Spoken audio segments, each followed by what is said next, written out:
Nous combattrons sur les plages, nous combattrons sur les terrains d'aviation. À l'été 1940, Winston Churchill est confronté à un terrible dilemme. Nous ne nous rendrons jamais. La France est occupée par les nazis et la Manche est désormais tout ce qui sépare Hitler de la Grande-Bretagne. L'Allemagne est sur le point de s'emparer de la flotte française, l'une des plus puissantes au monde. Si la flotte française était tombée aux mains des Allemands, les Britanniques n'auraient pas été de taille à résister. Churchill doit faire un choix. Croire les Français qui lui ont promis de ne jamais remettre leur navire à Hitler, ou tenter de prendre le contrôle de la marine française. Pour Churchill, l'enjeu n'a jamais été aussi immense. Si ça ne marche pas, il est fini, la Grande-Bretagne est perdue et la guerre est terminée. Pour certains, sa décision est un tournant décisif.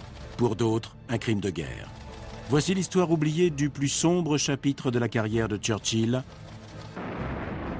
la destruction volontaire de la flotte française. Nous défendrons notre île, quel qu'en soit le coût.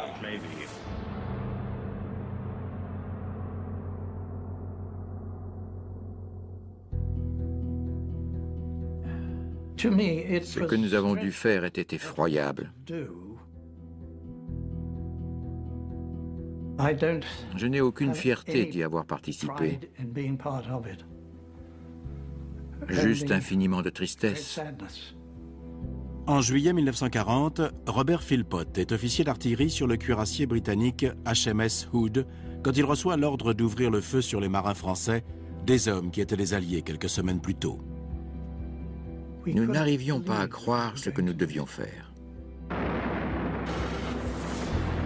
Des images d'actualité montrent cette attaque surnommée par la suite le Pearl Harbor français. Les salves se succèdent. L'amiral anglais menace de détruire une escadre qui vient encore quelques semaines à protéger les Anglais près de Dunkerque.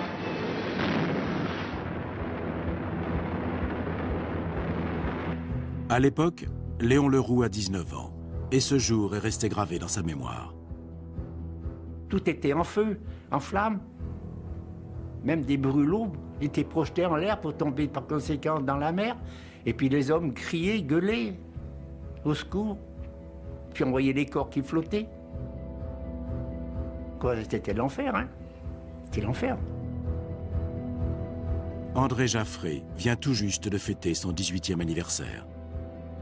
Je voyais des cadavres autour de moi, des ventres ouverts avec des boyaux, des têtes poupées. Imaginez-vous, pour un marin comme moi, qui 15 jours après on était avec les Anglais à Gibraltar, voire même certains faire la bordée, comme on dit, que 15 jours après ils nous tapent sur la... Hein? Ah non, c'est impensable. En 10 minutes, près de 1300 Français sont tués et des centaines sont blessés ou laissés pour morts. Aujourd'hui, on est alliés, et puis demain, on est ennemis. On se demande pourquoi. Pas dire moi qu'il faut poser la question. Vous voyez ça avec Sir Winston Churchill. C'est Winston Churchill qui donnait les ordres, pas notre amiral. Si ça avait été lui, on ne l'aurait jamais fait cela. Mais Winston Churchill lui avait ordonné de le faire, sans attendre. Pourquoi le Premier ministre britannique a-t-il pris cette décision? La réponse se trouve dans 8 semaines de tractations politiques et d'échecs militaires, au cours desquels Churchill a montré que la Grande-Bretagne était prête à tout pour survivre.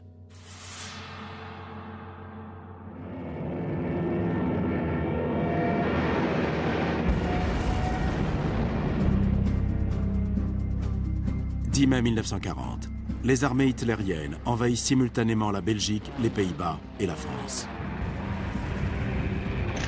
Ce jour-là, Winston Churchill devient Premier ministre. Il est persuadé qu'en unissant leurs forces, la France et la Grande-Bretagne peuvent résister à l'Allemagne. Les deux pays ont mobilisé plus de 4 millions de soldats et signé un traité selon lequel aucun ne peut signer sa reddition sans l'accord de l'autre. Le 10 mai, ça va encore. Si les Français peuvent retenir les Allemands à la frontière, et si de leur côté les Britanniques lancent une attaque navale et aérienne avec un blocus et des bombardements soutenus, les Allemands peuvent être vaincus. Donc, ça pourrait être pire. Malheureusement, les Alliés ne sont pas préparés au nouveau type de guerre mené par Hitler. En tout juste 5 jours, les chars nazis percent les lignes de défense françaises. Rien ne semble pouvoir arrêter la Blitzkrieg. Alors que l'armée allemande menace de capturer des ports à une trentaine de kilomètres des côtes britanniques, Churchill doit envisager la possibilité d'une invasion du territoire. La clé de la survie du pays se trouve dans sa puissance navale. La Royal Navy est la plus grande marine du monde, mais elle est éparpillée aux 4 coins du globe pour protéger l'Empire. En mai 1940, ces navires ne sont pas en Europe, là où elle en a besoin.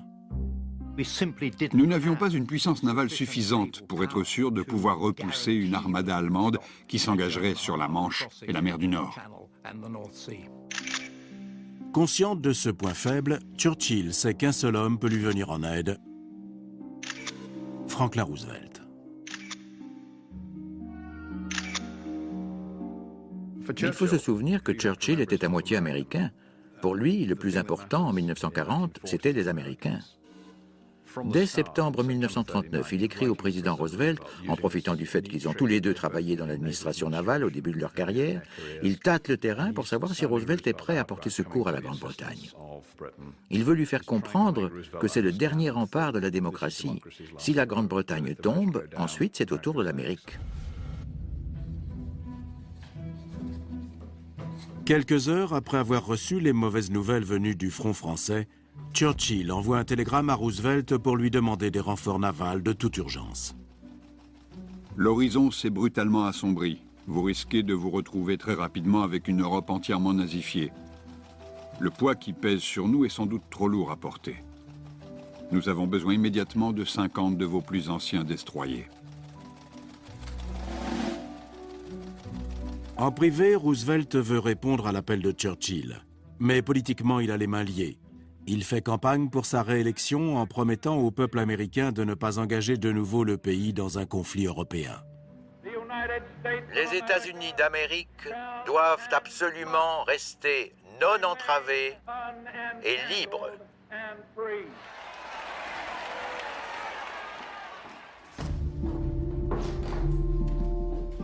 Deux jours après le télégramme, la réponse américaine arrive. Roosevelt refuse de prêter des navires. Pendant ce temps, les Panzer-Divisions d'Hitler ont déjà bien avancé sur le territoire français. Les forces britanniques déployées sur le continent doivent battre en retraite vers le littoral, tandis que c'est la débâcle parmi les troupes françaises.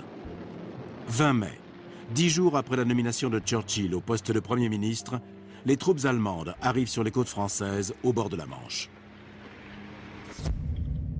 Churchill demande de nouveau l'aide du président américain, cette fois en y ajoutant une menace voilée. Si la Grande-Bretagne est acculée à la reddition, Hitler pourrait exiger le contrôle de la Royal Navy dans le cadre de négociations de paix. Vous ne devez pas ignorer le fait que notre seul atout dans nos tractations avec l'Allemagne serait notre flotte. Excusez-moi, Monsieur le Président, d'exprimer ce cauchemar aussi abruptement. En réalité, il fait du chantage aux Américains pour qu'ils comprennent bien le point de vue britannique. Nous voulons nous battre, donnez-nous les outils pour nous défendre parce que sinon les conséquences seront terribles. Et si les Allemands mettent la main sur la meilleure marine du monde, les États-Unis ont un problème. Le plan de Churchill pour effrayer l'Amérique et forcer la main à Roosevelt est un échec total. En lisant le télégramme, le président américain le soupçonne de duplicité et pense qu'il risque de se rendre aux nazis. Au lieu de lui envoyer des renforts, il commence à préparer discrètement la défense de l'Amérique en cas de chute de la Grande-Bretagne. Un diplomate canadien est convoqué à la Maison-Blanche pour une réunion top secrète. Roosevelt suggère qu'Américains et Canadiens abandonnent les Britanniques à leur sort pour se concentrer sur leur propre sécurité. Comme le Canada fait partie de l'Empire britannique, Roosevelt veut que le Premier ministre Mackenzie King demande à Londres de mettre la Royal Navy en lieu sûr dans les ports canadiens avant la reddition de la Grande-Bretagne. Le Premier ministre canadien est scandalisé par ce plan, comme il l'écrit dans son journal.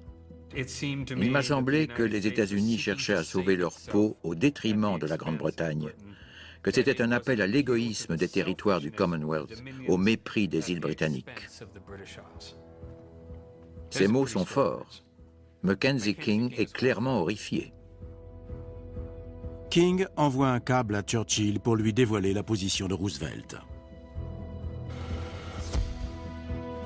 Le Premier ministre comprend que le président américain doute de sa détermination. S'il ne lui prouve pas qu'il est capable de résister, il y a peu de chances de recevoir un soutien américain, et il risque de perdre la guerre.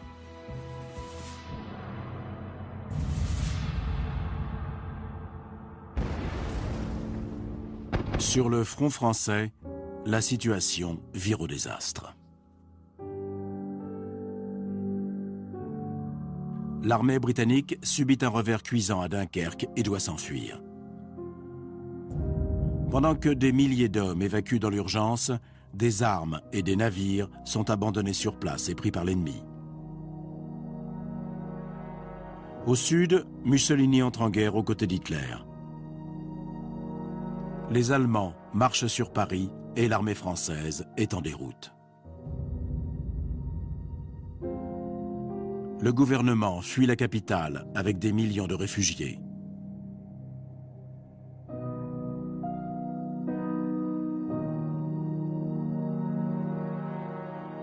Quand les troupes nazies entrent dans Paris, le Premier ministre Paul Reynaud avertit Churchill que la capitulation est imminente. Churchill est confronté à l'éventualité d'une reddition française.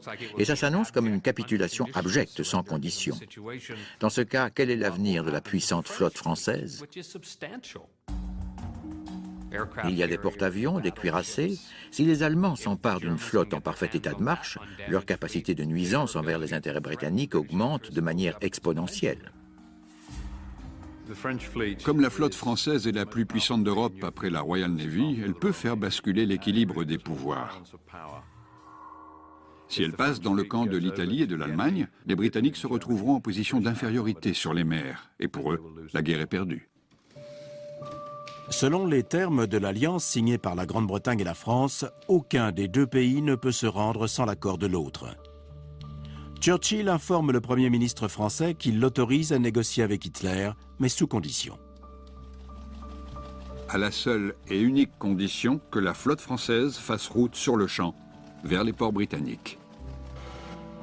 Ce soir-là, Paul Reynaud donne sa démission et un nouveau gouvernement entre en fonction à Vichy.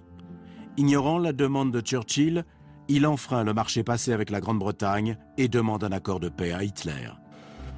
Churchill tente une dernière solution.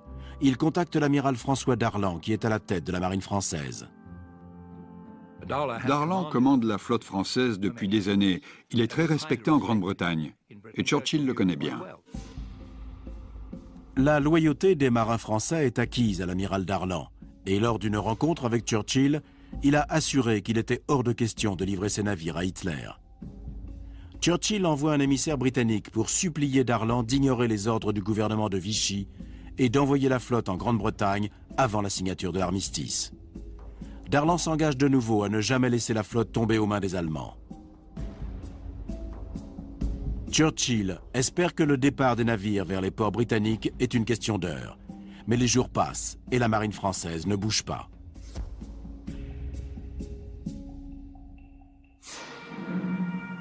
Ici William L. Sharer, depuis la forêt de Compiègne, où Adolf Hitler annonce les termes de l'armistice avec la France.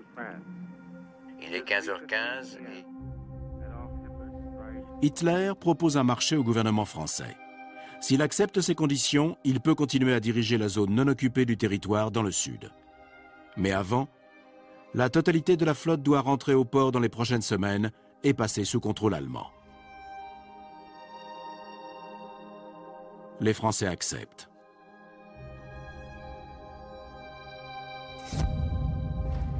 Il faut plusieurs heures pour que les détails du traité parviennent à Londres. Churchill est profondément choqué par l'attitude de ses anciens alliés. Churchill est à la fois stupéfait et terrifié. Au début, il n'arrive pas à croire que les Français aient pu accepter ça. Il se sent trahi par l'amiral Darlan. Pourtant, de son côté, l'amiral Darlan tente toujours de respecter la parole donnée à Churchill. À l'annonce de l'armistice, il envoie un message à tous les navires de la flotte. Si les Allemands tentent quoi que ce soit, les équipages doivent s'aborder les navires. En donnant cet ordre, Darlan estime avoir respecté sa part du marché. Maintenant, il faut juste que Churchill lui fasse confiance. Le cabinet de guerre discute longuement de la marche à suivre. Une annexe top secrète des minutes de la réunion décrit la réaction de Churchill. Le Premier ministre a dit que sur un point aussi capital pour la sécurité de l'Empire britannique, nous ne pouvions pas nous permettre de donner foi à la parole de l'amiral Darlan. De nombreux ministres britanniques pensent qu'il faut négocier directement avec les navires français, au cas par cas, pour convaincre leurs commandants d'ignorer l'armistice et de rejoindre l'effort de guerre britannique. Mais Churchill envisage déjà des mesures plus radicales. Le compte-rendu de la réunion dit ensuite « Le Premier ministre a acquiescé, mais insisté sur le fait qu'en aucune circonstance, nous ne devions courir le risque fatal que ces navires tombent aux mains de l'ennemi. Il vaudrait mieux donner l'assaut et les couler. » Selon l'armistice signé par les Français, la flotte doit passer sous pavillon allemand dans les prochains jours. Churchill prend alors une décision qui change le cours de l'histoire.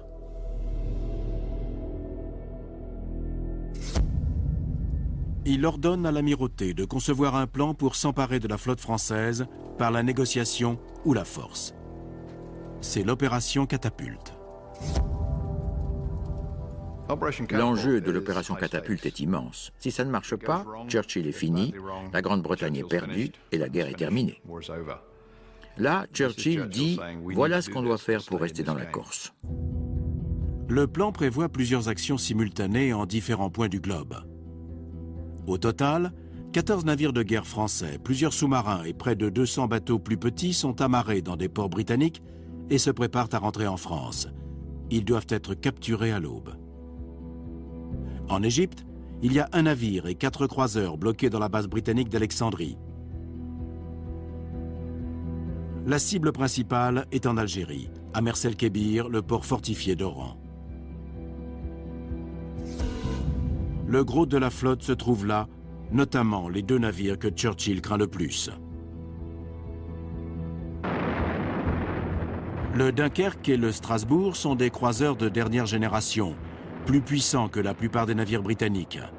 Ils sont secondés par 2 navires plus anciens, 6 destroyers et plusieurs sous-marins. Ensemble, ils constituent une force de frappe redoutable. Dans l'espoir d'éviter une confrontation violente, Churchill rédige lui-même l'ultimatum qu'il envoie à l'amiral français en poste à Mers-el-Kébir. Il lui laisse 3 options. A. Rejoindre notre flotte et continuer les combats. B. Rejoindre un port britannique. C. Rejoindre un port français dans les Antilles ou aux États-Unis. Si vous refusez ces solutions loyales, j'ai le profond regret d'exiger que vous couliez vos navires dans un délai de 6 heures.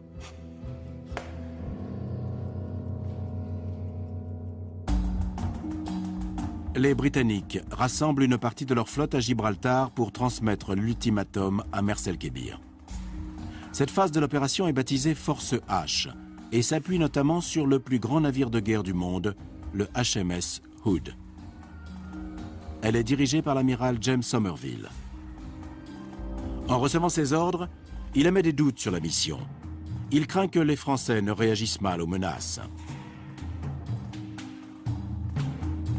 Alors que la force H approche des côtes algériennes, Somerville reçoit une réponse de Churchill. Elle est sans ambiguïté.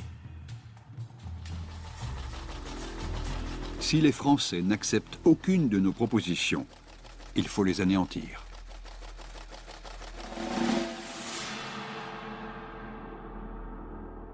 « 3 juillet, Winston Churchill lance une opération de grande envergure pour s'emparer de la marine française. Tout commence par l'abordage de tous les navires français qui mouillent dans les ports britanniques.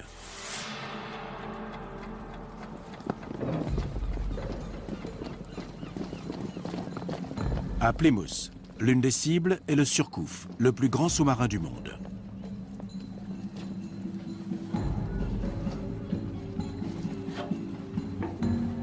En entendant du bruit sur le pont, son commandant réveille l'équipage et va voir ce qui se passe.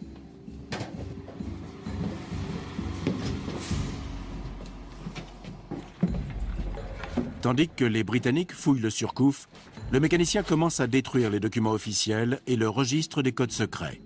Le commandant refuse de livrer son vaisseau. Je ne bouge pas.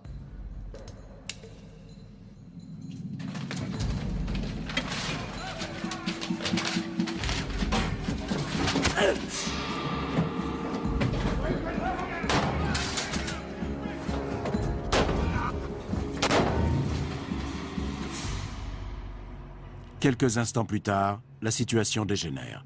Il y a 4 morts, le mécanicien français et 3 soldats britanniques. Pour la première fois depuis la bataille de Waterloo, la France et la Grande-Bretagne ont échangé des coups de feu. Le reste de l'équipage se rend, mais c'est un signe annonciateur des difficultés à venir. Rien ne peut garantir la capture pacifique de la flotte française. La violence est peut-être la seule solution.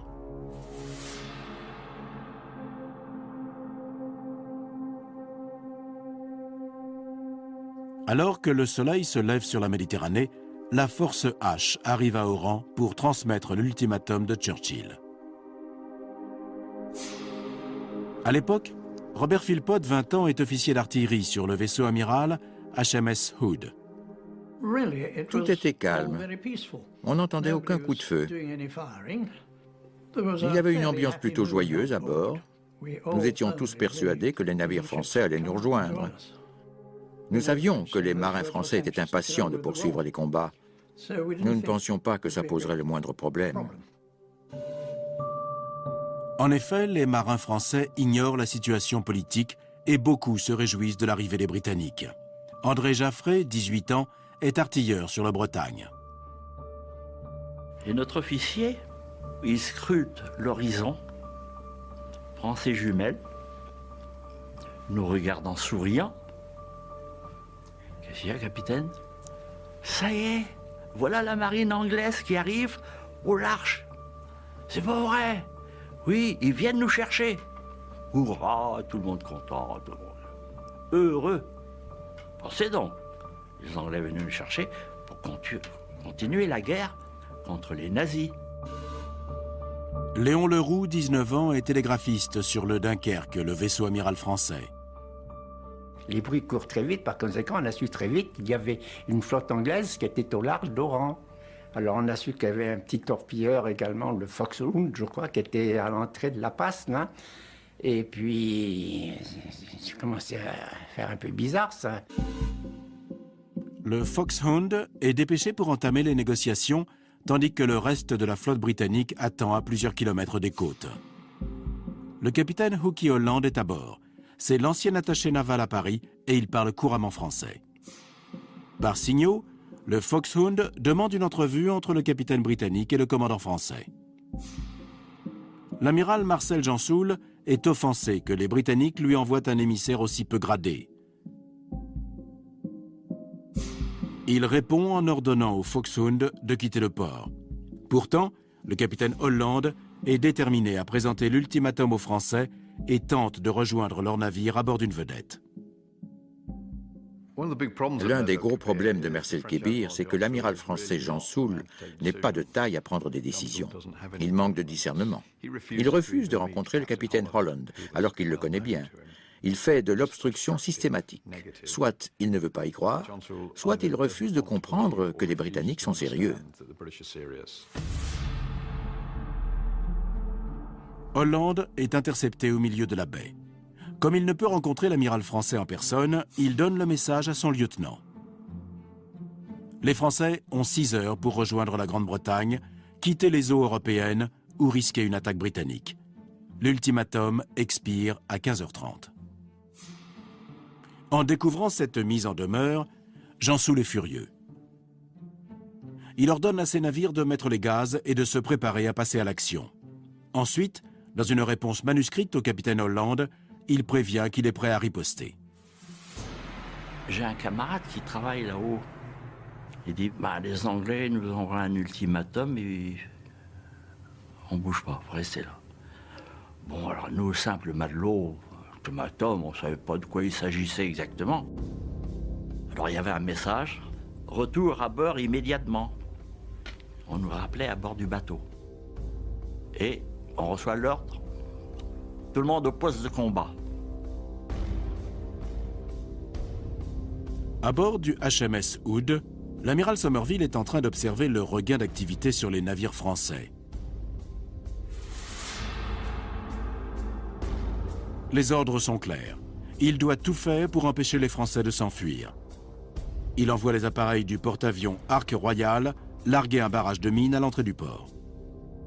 Environ 13 heures, j'étais sous le pont, là justement, à respirer un tout petit peu, et là on a vu des avions anglais qui sont venus lancer des mines sur la passe. On s'est dit, tiens, ici ça commence à sentir un peu le roussi, quoi. Hein. On se demande pourquoi ils viennent nous bloquer là, quoi. On était pris au piège. Jean Soule informe ses supérieurs, basés en métropole, de la situation. L'amiral Darlan se sent insulté que Churchill n'ait pas confiance en sa parole. Suite aux menaces des Britanniques, Darlan autorise un ordre demandant des renforts. Toutes les forces françaises déployées en Méditerranée sont appelées à Mers-el-Kébir pour soutenir Jean Soule.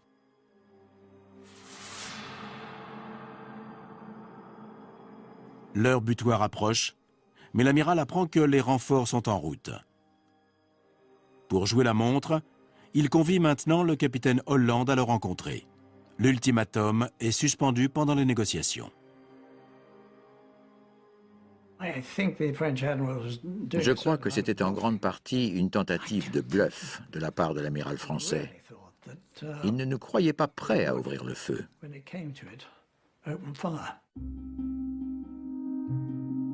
Quand Holland monte à bord du vaisseau amiral de la flotte française, Jean Soule lui montre les messages secrets envoyés par Darlan 10 jours plus tôt.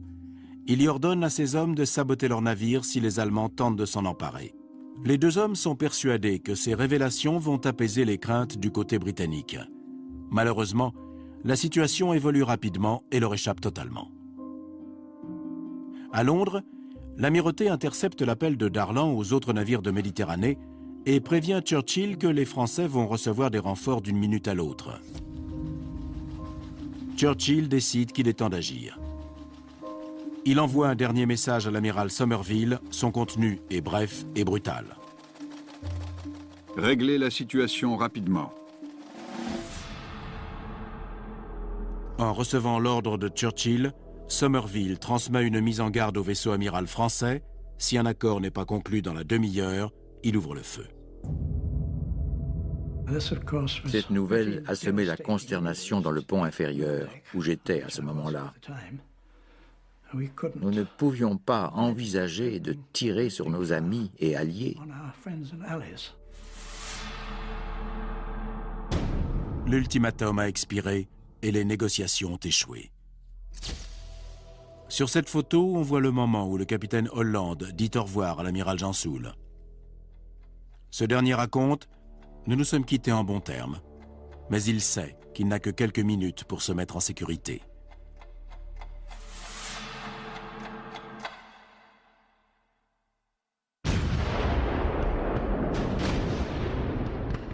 L'escadron de l'amiral Somerville lâche l'une des plus grandes bordées de canons de l'histoire maritime.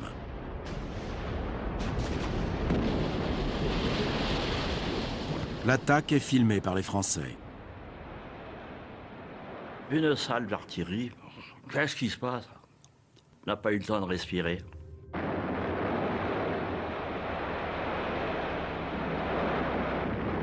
Une autre salle. Et une troisième.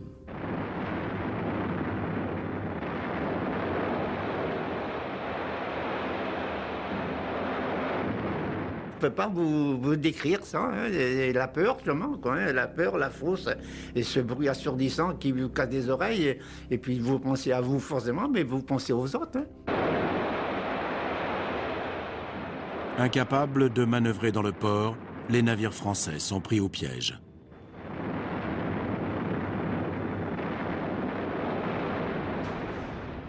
C'était un combat gagné d'avance.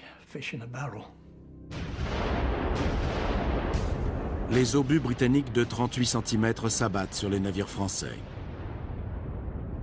La troisième salve touche le Bretagne, où se trouve André Jaffré.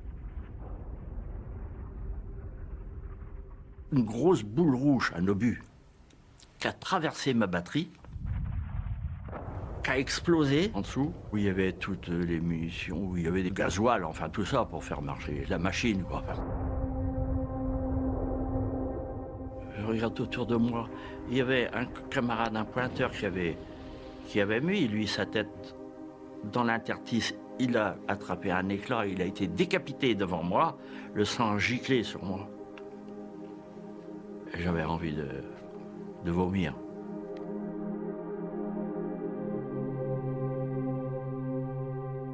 Et moi, j'étais toujours à côté de ma pièce. Et je commençais à cramer. Cramer, c'est-à-dire brûler par les pieds. Mes souliers étaient en train de cramer. Oh, j'implorais le bon Dieu, la Sainte Vierge, tout. Qu'est-ce qui m'arrive? Je ne veux pas crever et mourir là à 18 ans.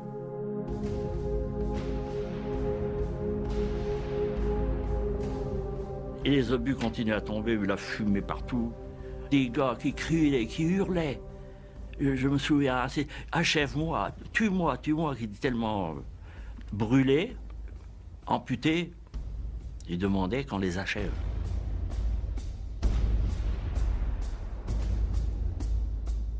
C'était la panique, quoi. Mais donc, c'était la panique. Il faut dire, mais ces obus, là, quel dégâts qu'ils vont faire? Ils vont encore tuer quand même. Non, voilà. Je voyais bien l'eau noire de mazout qui fumait, mais il y avait des petites flammes. Vous savez, le mazout, ça ne flambe pas comme l'essence. C'était comme des frites qu'il y avait dans une bassine à frire, pareil. Et là-dedans, il y avait des hommes qui se débattaient, qui hurlaient, qui se cramponnaient par... C'était abominable.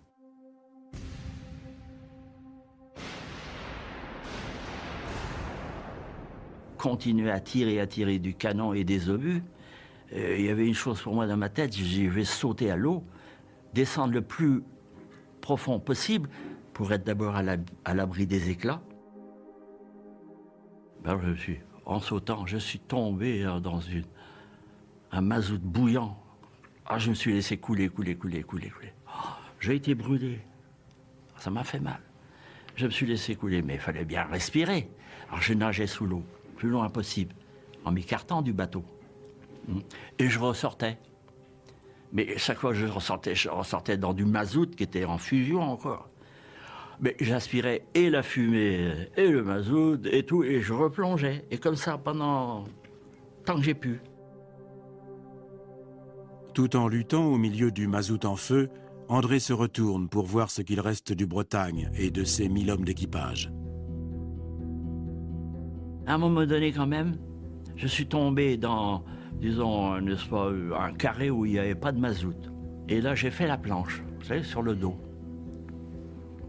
Et là, alors, j'ai assisté à un spectacle mais abominable. La Bretagne a chaviré complètement.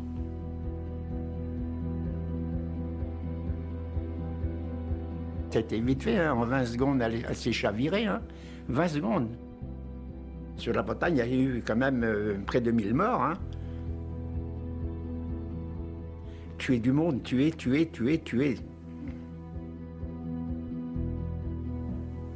Tout est une fin pour ces gens-là. Ça, par conséquent, voilà. Voilà ce que j'ai vu. Quelque chose de terrible, d'apocalypse, tic. Ce que je ne reverrai pas, j'espère que je sais de tout cœur. Ce que je n'ai pas vu depuis, d'ailleurs. 10 minutes après le début de l'attaque, l'amiral Somerville donne l'ordre de cesser le feu. C'était horrible de voir ce que nous venions de faire. Partout, il y avait de la fumée et des flammes. C'était un spectacle de désolation. Tout l'équipage était sous le choc. Nous n'étions pas très fiers. Malgré l'apparente réussite de l'attaque, l'amiral Somerville n'a pas rempli sa mission. Il a bien coulé le Bretagne et neutralisé le Dunkerque, ainsi que plusieurs navires de moindre importance. Mais le deuxième croiseur français, le Strasbourg, s'est échappé, accompagné de 5 destroyers, malgré les mines à l'entrée du port, et a mis le cap sur Toulon. Surtout, l'objectif était avant tout de s'emparer de la flotte française par la négociation et la persuasion. Mais tout s'est soldé par un bain de sang. Dans le camp français, il y a 1297 morts et 350 blessés. Depuis le début de la guerre, aucune bataille navale n'a fait un tel bilan humain, même contre les Allemands.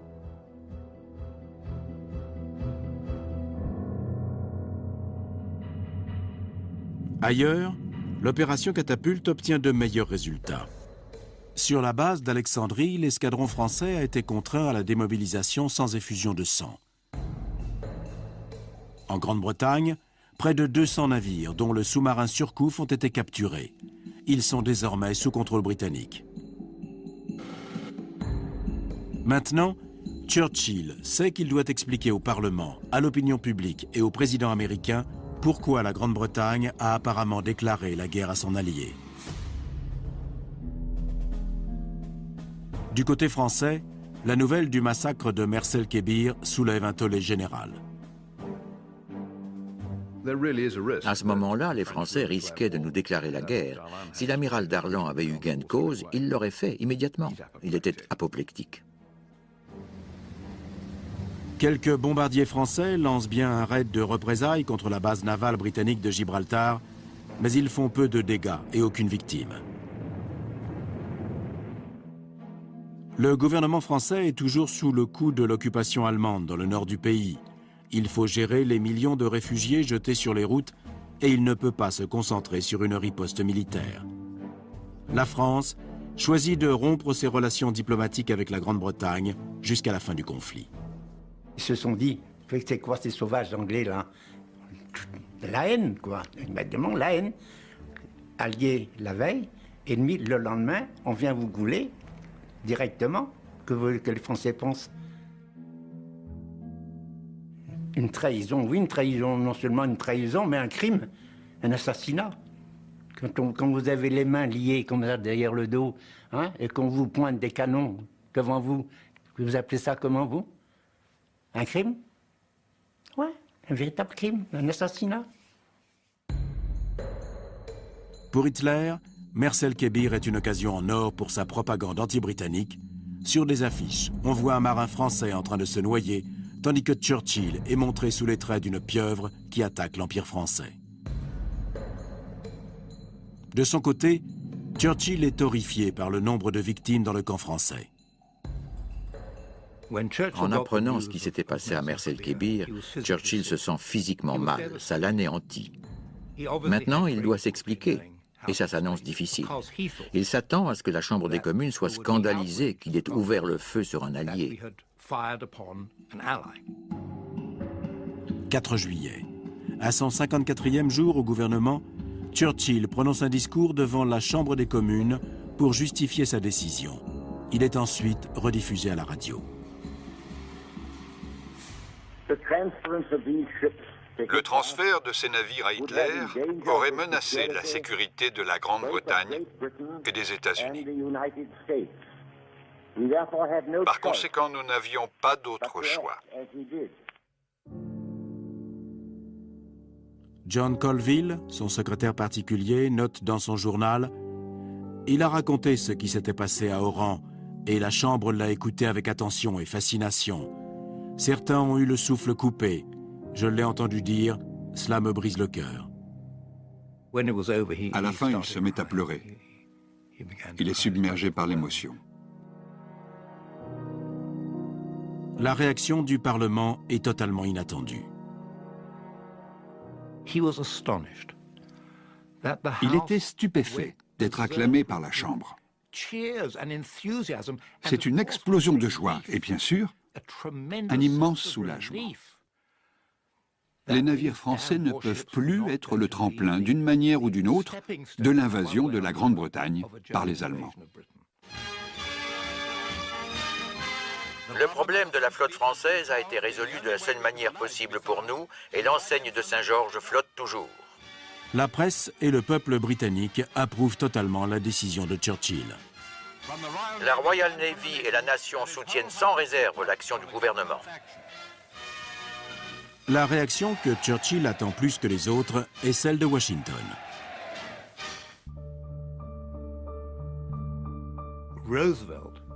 En apprenant ce que la Grande-Bretagne a fait, Roosevelt oublie tous ses doutes sur la capacité de résistance et la détermination des Britanniques.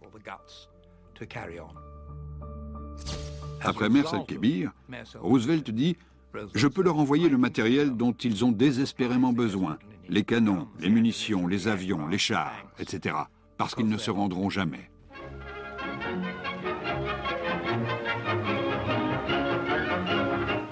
C'est l'annonce de l'une des transactions les plus capitales de l'histoire, l'arrivée de 50 destroyers envoyés par les États-Unis.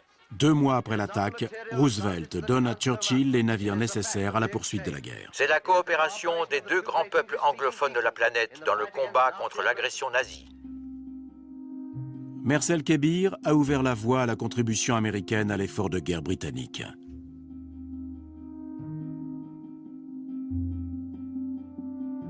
Pour Churchill, la décision d'attaquer d'anciens alliés était justifiée. Du point de vue français, tout prouve que cette opération n'était absolument pas nécessaire. En novembre 1942, les nazis occupent le sud de la France et tentent de mettre la main sur les navires amarrés dans la base de Toulon.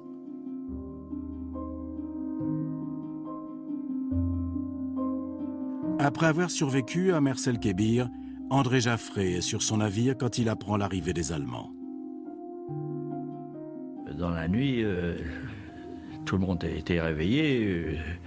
Et puis, ils savaient que les Allemands, on les entendait, les chars d'ailleurs, au loin. Les cliquis, les chars, là. Les marins français exécutent maintenant l'ordre secret donné par l'amiral Darlan plus de 2 ans plus tôt. Ils sabotent leurs navires par tous les moyens disponibles. J'ai assisté au sabordage, quoi, tous les bateaux qui ont explosé. Parce que là aussi, moi, armurier, là, j'ai saboté mon matériel. Là. J'ai mon canon de 90 à coup de masse. J'ai cassé les filets et tout ça. Et puis et les matelots, et les mousquetons cassés, puis les Allemands sont arrivés. Les Français désarment près de 70 navires avant que les Allemands ne puissent les arrêter. Ils arrivaient là, tout fiers, tout beaux, ils disent ça y est, on va avoir une belle escadre, puis rien du tout sabordé. Mais c'était furieux. Ah ben dis donc, ils avaient fait du chemin pour venir chercher des bateaux qui croyaient tout, et puis il y avait toute une escadre là.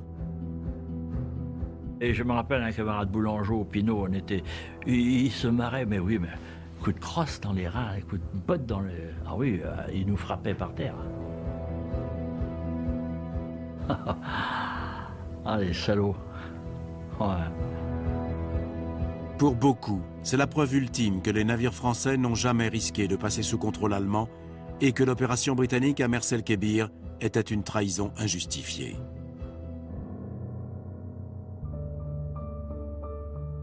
Quelques jours plus tard, Winston Churchill reçoit un courrier de l'amiral Darlan. Vous m'avez dit, Darlan, j'espère que vous ne livrerez jamais la flotte. Je vous ai répondu, il n'en est pas question. Il me semblait en outre que vous n'ajoutiez pas foi à ma parole. La destruction volontaire de la flotte à Toulon vient de prouver que j'avais raison. Voilà pourquoi, près de 70 ans plus tard, les rescapés de Mers-el-Kébir éprouvent toujours une grande amertume. Winston Churchill aurait dû croire aux papiers signés aux ordres transmis à la flotte française par l'amiral Darlan. Je n'ai pas pardonné à Churchill, je n'ai pas pardonné à tout le gouvernement anglais, etc. Ça, je ne pardonnerai jamais.